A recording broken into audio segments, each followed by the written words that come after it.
Hey everyone. Tonight we're drifting back, way back, to the middle of the 15th century.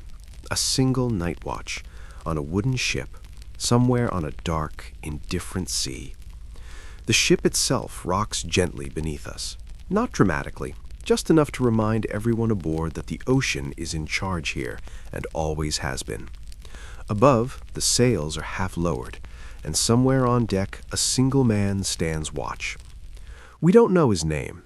History rarely bothered with sailors unless they were doing something inconvenient. So tonight he can be anyone. A deckhand, a former fisherman, a man who signed on for adventure and found mostly damp clothing and regret. He leans on the rail, lantern beside him. The flame inside flickers lazily, as if it is tired. Its light barely reaches beyond the edge of the ship, where the sea immediately swallows it whole. The ocean at night doesn't sparkle. It doesn't perform. It just exists. Black water, slow waves, a horizon that blends seamlessly into the sky, as if the world has gently forgotten where it ends. This is the part of seafaring life no one writes songs about: the waiting, the standing, the listening. The watchman's job is simple. Look, listen, and ideally don't fall asleep. Of course, sailors had been failing at that last part since ships were invented. Somewhere below deck, the rest of the crew sleeps, or tries to. Men packed into tight spaces, wrapped in rough blankets that smell faintly of tar, salt, and old fish. The gentle motion of the ship helps. It always does. Sleep comes easily at sea once exhaustion wins, which it inevitably does. This ship is what we might loosely call a pirate vessel, though in the 1400s, the line between pirate, trader, privateer, and just borrowing things was refreshingly blurry. Official paperwork had a habit of catching up months later, if at all. The captain, whoever he is, sleeps in a slightly less terrible space near the stern.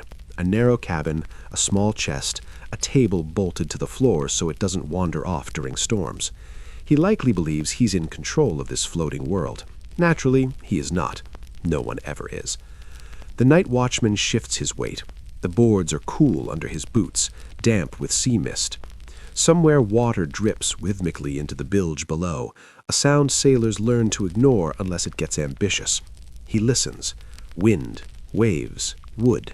No voices, no approaching ships, no sudden changes in the dark. Good. Quiet nights are the best nights. Pirate life, contrary to later romantic nonsense, was mostly this: long stretches of boredom, punctuated by brief moments of chaos everyone pretended they enjoyed. On nights like this, the men thought about other things: land, food that wasn't hard enough to qualify as building material, warm fires that didn't move. Our watchman gazes up at the sky. Stars spill across it carelessly, far brighter than anything seen from land. No city lights, no torches, just constellations that sailors half remember and half invent. He traces familiar shapes: the North Star, steady and patient, a comforting presence. It doesn't promise much, but it's honest. Navigation in the 1400s was less science and more polite guesswork. Stars, winds, currents, and optimism did most of the work. Accuracy was optional. And yet, ships kept moving. They always do. The lantern flickers again. Our watchman adjusts it slightly, shielding the flame from a wandering breeze. Too much light could be dangerous. It announces presence, and presence invites conversation, sometimes the loud, unpleasant kind. Tonight, anonymity is preferable. Somewhere far off, a bird cries, not close enough to mean land, just close enough to spark a brief, hopeful thought. It fades quickly. The sea has a way of flattening emotions. Fear dulls, excitement fades, even ambition softens around the edges. Out here, everyone is equally small. Hours pass without ceremony. Time at sea doesn't march forward, it drifts. The watchman shifts again, rolls his shoulders, yawns, quietly, respectfully, so as not to tempt fate. He knows the stories. Men falling asleep on watch, men waking up just in time to hit something solid, men not waking up at all. Naturally, sailors told these stories with enthusiasm, despite learning nothing from them. Below deck, someone snores, a slow, rattling sound. The ship accepts it without complaint. The smell of the sea is constant: salt, damp wood, old rope, human presence. It seeps into clothing, skin, memory. Even years later, former sailors could catch a whiff of brine and feel their knees wobble slightly, as if the ground had decided to move again. The watchman scratches his beard. Itches are a fact of life at sea. So are bruises you don't remember earning. He thinks briefly about why he's here. The reasons are probably ordinary. No dramatic backstory, just fewer options than hoped. Piracy, for many, was less rebellion and more employment. The ship creaks again, louder this time. Not a warning, just settling. Wood expands and contracts with temperature. Ships, like people, complain more at night. The horizon remains empty, perfectly, wonderfully empty. The watchman breathes slowly now, sinking unconsciously with the rise and fall of the waves. In, out, in, out. It's dangerously soothing. He shifts his grip on the rail, grounding himself in the rough texture of the wood. Splinters are small but effective reminders to stay awake. Somewhere the bell marking the watch hours waits patiently. Soon he'll ring it, not because anything happened, but because time insists on being acknowledged. The sea doesn't care. The stars don't care, but sailors do. Routine is comfort. When the bell finally sounds, it's gentle. One clear note, then another. No drama, just confirmation that the night is still unfolding exactly as it should. Another watchman will come soon. There will be a quiet exchange, a nod, few words. Men at sea learn not to waste them. For now, though, our watchman stays where he is, listening, watching, letting the ship carry him forward without asking where exactly they're going. And that's enough for one night. So as the waves continue their slow, repetitive work, and the stars keep their distant vigil, let yourself drift, just like this ship does. There's nothing you need to do, nothing you need to watch for. History, for once, is perfectly content to rock you gently towards sleep. If you're still awake, or if you drifted off for a moment and gently found your way back, welcome again. We're still at sea. The ship hasn't gone anywhere interesting, which is exactly how the crew prefers it. The night deepens now, that particular stretch of darkness when even the ocean seems to lower its voice. The stars shift slightly, almost imperceptibly, as if they're rearranging themselves for comfort. The first watch has ended. Our earlier sailor has finally surrendered the lantern and descended below deck, moving carefully down the narrow ladder. Every step is memorized, every handhold worn smooth by hundreds of similar descents. Below, the air is warmer. Stale, yes, but warm. A valuable quality at sea.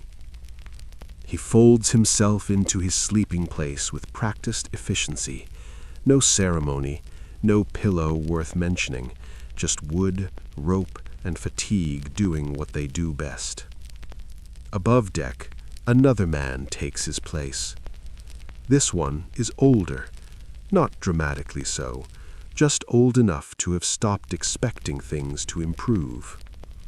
He carries the lantern differently, more carefully, like someone who has learned that fire is useful, but never friendly. He pauses at the rail, just as the last watchman did. Everyone pauses here. It's the natural place to stop and acknowledge the ocean's ongoing indifference. The ship drifts onward. Still no wind worth discussing. Still no reason to adjust course. The captain, asleep in his cabin, would call this a good night. Naturally, he'll never know how good it actually was. Down below, the crew breathes in uneven rhythm. Some sleep deeply, others hover in that strange half-state where dreams and waking thoughts politely ignore each other. One man murmurs something about bread. Another shifts and bumps an elbow into a rib, earning a quiet grunt. No one truly wakes. They rarely do. This is the hour when sailors thought most about home, not passionately, not dramatically, just quietly.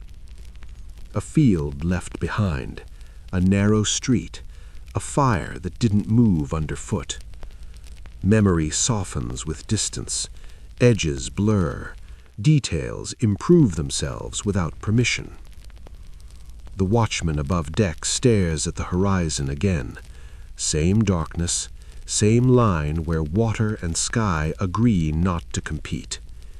He checks the lantern's flame. Still steady. Good. Night watch isn't about expecting something to happen. It's about being prepared for disappointment. Pirate ships, if we're still comfortable calling them that, were not places of constant tension. They were places of waiting. Waiting for wind, waiting for land, waiting for pay that might never come. The romance arrived later, usually written by people who had never slept on damp wood. The watchman rubs his hands together slowly. The air carries a chill now. Nothing sharp, just persistent. The sea has many moods. Tonight, it's contemplative. Somewhere in the distance, a wave slaps gently against the hull, a soft, hollow sound. Not a threat, just a reminder that the ship is still floating, which is always reassuring. Time stretches. Minutes dissolve into something less precise. The bell will ring again eventually. Until then, the night belongs to no one. The watchman thinks about superstition. Every sailor does. You don't need to believe in omens to respect them. No whistling at night, no unnecessary counting, no tempting the sea with careless words. Naturally, sailors broke these rules constantly, but quietly. A faint glow begins to touch the far edge of the sky. Not dawn yet, just the idea of it, the kind of light that makes shadows hesitate. The stars don't vanish all at once. They retreat slowly, reluctantly, as if offended that anyone would prefer daylight. The watchman notices without comment. He's seen it before, many times. Below deck, someone stirs. A cough, a shift. The ship responds with a familiar creak, acknowledging movement like an old animal adjusting in its sleep. The smell changes slightly as well, cool night air mixing with the promise of morning. Morning at sea is rarely dramatic. It arrives the same way night does, quietly, without apology. The watchman rings the bell, softly, once, then again. Sound carries far over water, but tonight it seems to fold back in on itself, absorbed by mist and distance. Another sailor appears from below, rubbing his eyes. They exchange a nod, nothing more. Words would feel unnecessary. The lantern changes hands, responsibility passes with it. The older watchman descends, careful again, leaving the deck to someone younger, someone still learning that excitement at sea is overrated. As the sky lightens, the ocean reveals its texture. Ripples, subtle movement, endless variation pretending to be sameness. The new watchman leans forward slightly, peering into the distance. Habit, not hope. There's nothing there, and that's still good. Below deck, men begin to wake properly now, stretching, yawning, the slow, clumsy reassembly of bodies that never quite rested well. Someone reaches for bread, someone else for water. Simple things, reliable things. The captain will wake soon. He'll check the sky, the sails, the direction. He'll decide with great seriousness to continue doing exactly what they were already doing. The ship moves on. It always does. And as dawn settles fully over the water, soft and pale, there's a brief moment where everything feels balanced. Not happy, not unhappy, just steady, which at sea is more than enough. So stay here for a little while longer. Let the gentle motion continue. Let the quiet routine carry you forward. History isn't rushing anywhere tonight, and neither are you. If you're still listening, or if you drifted off and gently resurfaced somewhere around now, welcome back. The sun is up. Not proudly, not dramatically, just enough to be noticed. Morning at sea doesn't announce itself. It simply replaces the dark, the way one thought quietly replaces another when you're half asleep. The ship looks different now, less mysterious, more honest. The wood shows its age in daylight, scratches, salt stains, old repairs that were never meant to be admired. The ocean, too, loses some of its nighttime mystery. It's still vast, still indifferent, just less theatrical about it. On deck, the crew begins to move in that slow, synchronized way common to people who have done the same thing every morning for too long. No one speaks much. Morning words are expensive. One man stretches, joints popping softly. Another rubs his face and stares at the horizon as if expecting it to say something new. It doesn't. Breakfast, if we're generous enough to call it that, appears gradually. Hard bread, water, something that used to be dried fish before time and salt had their say. No one complains. Complaining requires hope. The captain emerges from his cabin. He blinks at the light, adjusts his clothing, and immediately adopts the posture of a man who believes he is essential. To be fair, he is, just not in the way he thinks. He surveys the deck with quiet satisfaction. No damage, no missing crew, no unexpected landmass directly in front of the ship. A successful morning. He nods once. Authority confirmed. The sails are adjusted slightly, not because the wind demands it, because doing something feels important. The ship continues forward, exactly as before. Below deck, the air grows busier.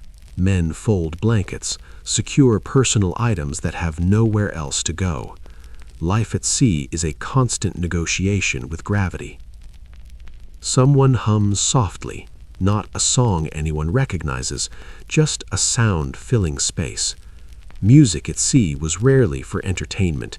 It was for rhythm, for comfort, for reminding oneself that silence didn't mean isolation. The day stretches ahead, long, open, mostly empty. These were the hours sailors dreaded more than storms. Nothing to react to, nothing to fix, just waiting. Work fills the time. Rope inspection, sail mending, scraping salt from places it will immediately return to.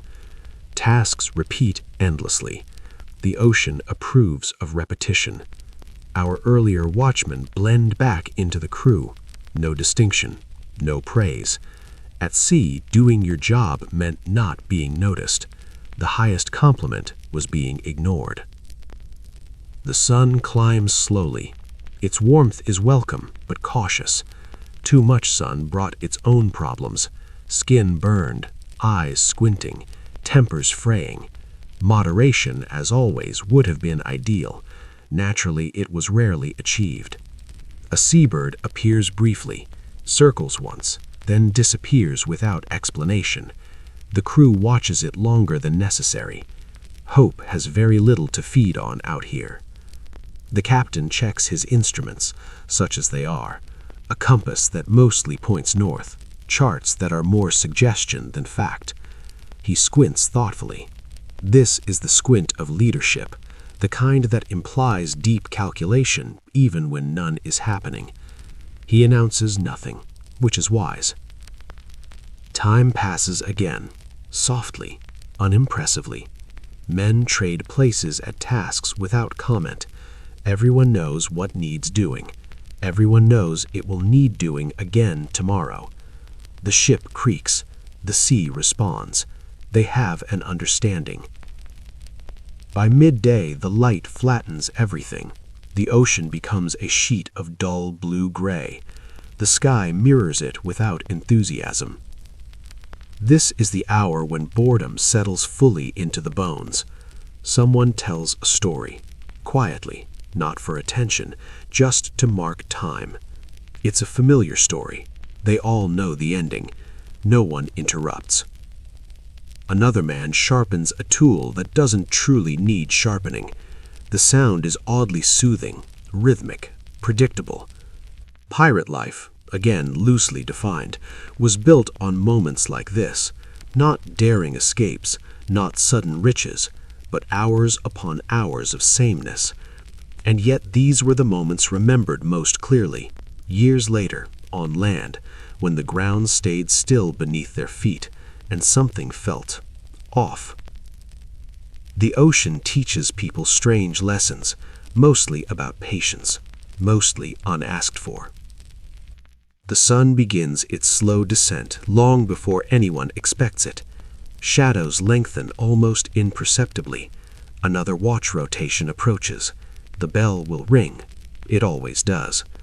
Men glance at the sky, then back to their work. No rush, no anticipation, just another cycle turning. As afternoon settles, the wind shifts slightly, barely enough to notice, enough to justify another sail adjustment. The captain supervises with appropriate seriousness. He says very little. That too feels correct. The ship responds gently, turning just a fraction, as if indulging him. Evening is coming, not yet, but soon. The sea darkens again, slowly reclaiming its nighttime personality. The horizon sharpens, colors deepen. Lanterns will be lit before long. Watchmen will take their places again. The cycle will begin anew. For now, the ship floats in that in-between state. Not day, not night, just existing. So let yourself stay here, in this long, unremarkable afternoon, where nothing demands your attention, where time stretches without expectation. History isn't racing toward a moment, it's drifting, and it's perfectly fine if you drift with it. If you're still here, or if you slipped away for a while and gently wandered back, welcome again. The light is changing now, not suddenly, not dramatically, just enough to notice if you've been staring at the same horizon for several hours. Evening at sea arrives sideways. Shadows stretch along the deck. The boards cool under bare hands. The air carries a quieter weight, as if the day is carefully setting itself down. The crew feels it before they consciously register it. Movements slow, voices lower. Tasks wrap themselves up without being announced. This is the hour sailors trusted the most. The work is mostly done. The night hasn't yet begun asking questions. Lanterns are brought up from below, not lit yet, just present, a polite acknowledgement that darkness always keeps its appointments. The ship smells different in the evening. Less heat, more salt, the faint trace of smoke from a small cooking fire that was extinguished hours ago but never quite forgotten. Someone wipes down the rail with a rag that has lived many lives already. Another coils rope with unnecessary precision. Even small order feels comforting when everything else moves. The captain appears again, as if summoned by the fading light. He stands near the stern, hands behind his back, gazing west. This is his reflective posture, the one that suggests wisdom. In reality, he's thinking about dinner, or sleep, or whether his boots will ever fully dry again. He gives a few quiet instructions, nothing urgent, nothing surprising. Just enough to remind everyone that hierarchy still exists. The crew listens, nods, carries on.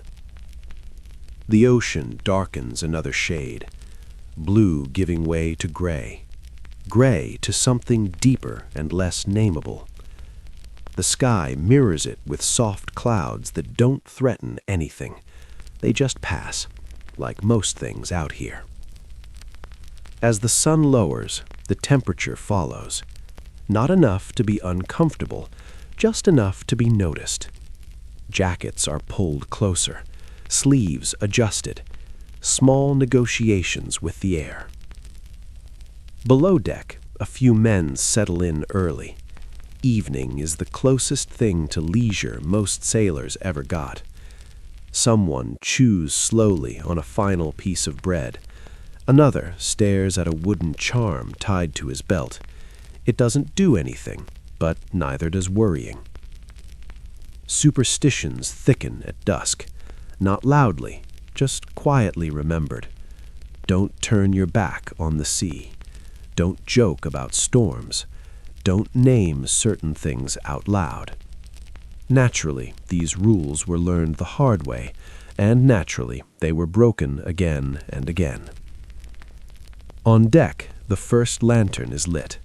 The flame flares briefly, then settles, a small warm circle in the growing dark. More follow, placed carefully, never too many. Light is useful, but invisible ships are safer. The bell rings, soft, measured. Another watch begins. A familiar figure steps forward. Maybe the same man as last night, maybe someone else entirely. At sea, identities blur. Roles matter more than names. He takes the lantern, moves to the rail, assumes the posture of someone prepared to do nothing for several hours. The ship creaks approvingly.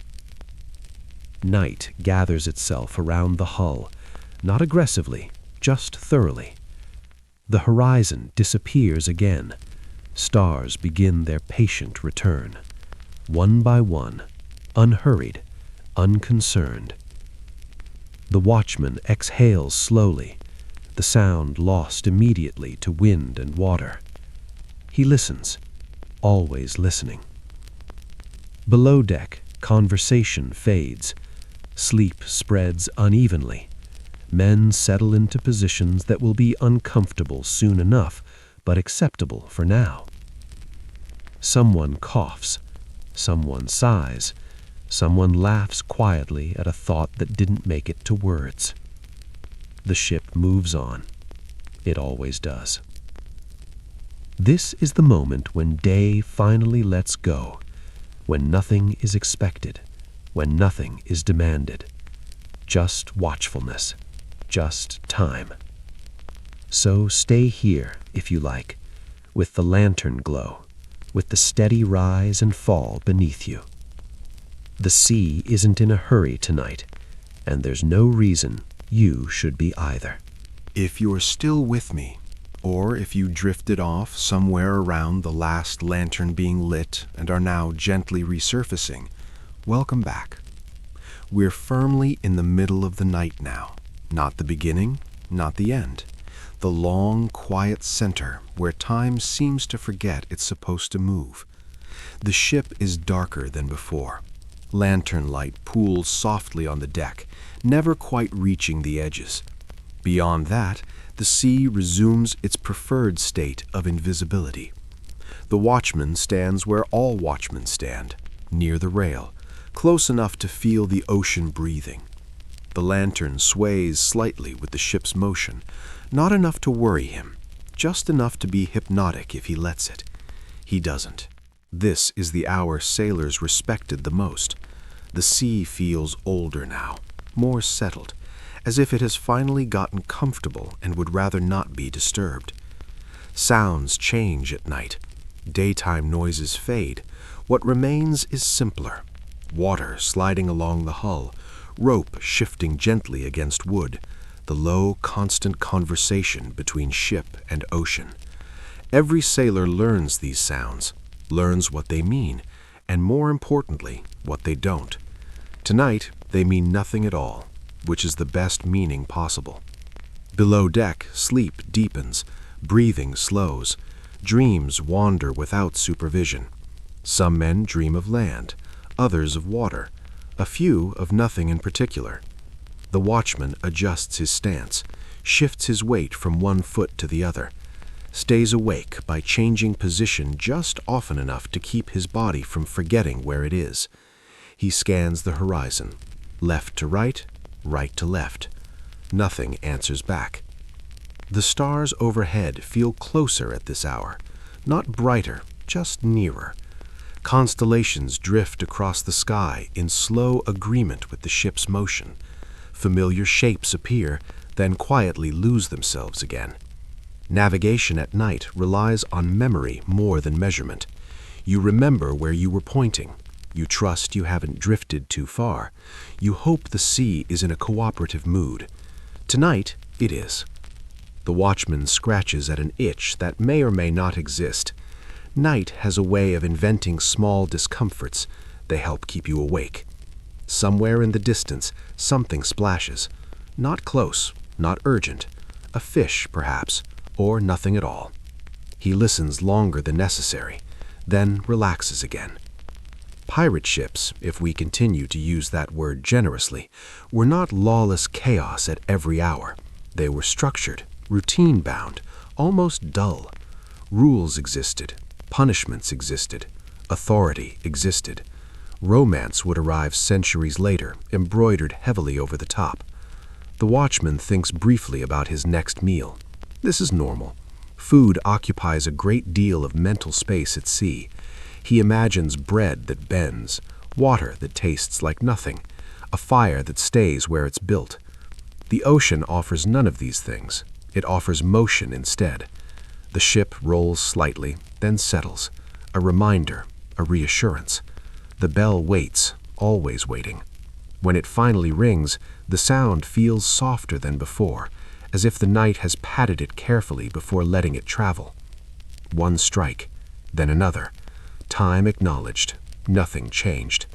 Another watchman stirs below deck, groans quietly, climbs toward wakefulness with visible reluctance. Soon there will be a shift, another exchange of nods, another lantern passed hand to hand. For now, the night remains undivided.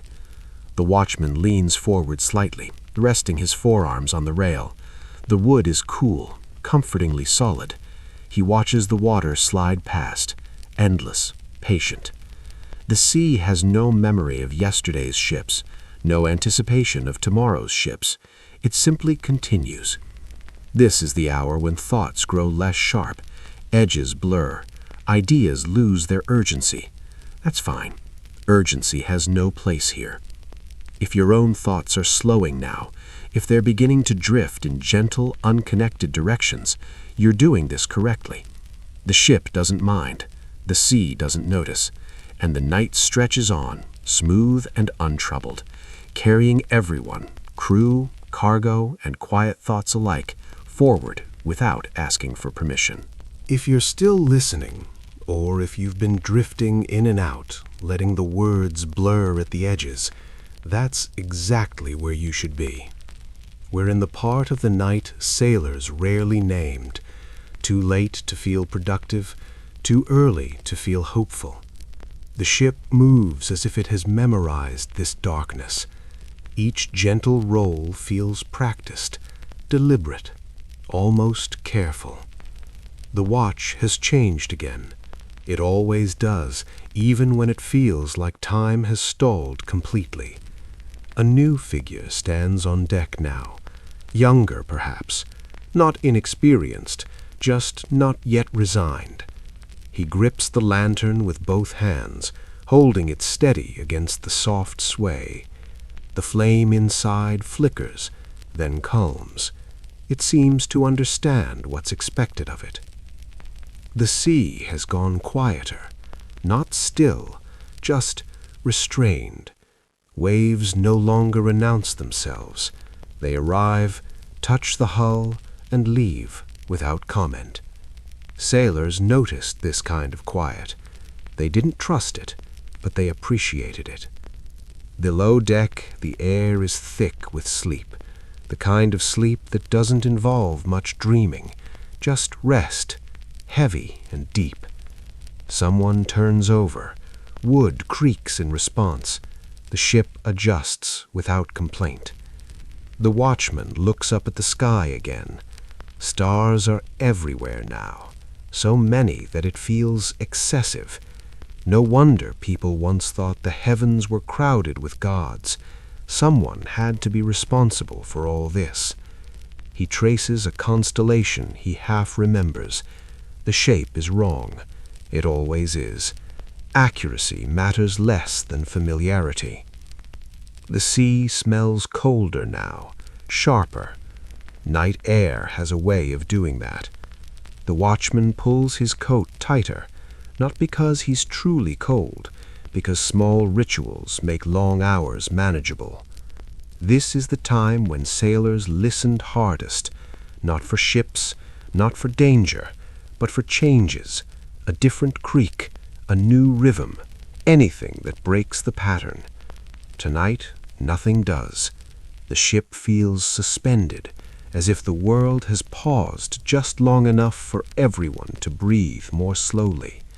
Even the wind has stepped back, barely brushing the sails now, enough to keep them honest, not enough to disturb the calm. The captain sleeps on, unaware that this is the best part of the voyage. He'll never know. Captains rarely do. The watchman shifts again, feet numb, hands steady. He counts breaths without realizing it. 1, 2, 3. The lantern light glows warmer against the dark, a small, defiant comfort. Somewhere far away, lightning flashes briefly, not close enough to matter, just a distant reminder that the world is larger than this ship. The watchman notes it, then lets it go. Hours pass, or minutes. It's hard to tell now. Time at sea doesn't behave like time on land. It stretches, it loops, it forgets itself. The bell rings again, soft, unassuming. Another mark made, another moment acknowledged and released. The watchman exhales slowly, feels the vibration of the ship through the soles of his boots. The hull hums faintly, like something alive, but very tired. This is the hour when sailors sometimes talked to the sea, not loudly, not formally, just a few words, a habit rather than a belief. Promises were made, usually vague, often forgotten by morning. The sea never answered, which was probably for the best. If you're feeling that heaviness behind your eyes now, that pleasant sinking sensation, you're sharing something with every sailor who ever stood here. Nothing is expected of you, nothing is about to happen. The ship continues forward, quietly, faithfully, and the night, vast, patient, and completely uninterested in hurry, keeps holding everything in its slow, steady grip.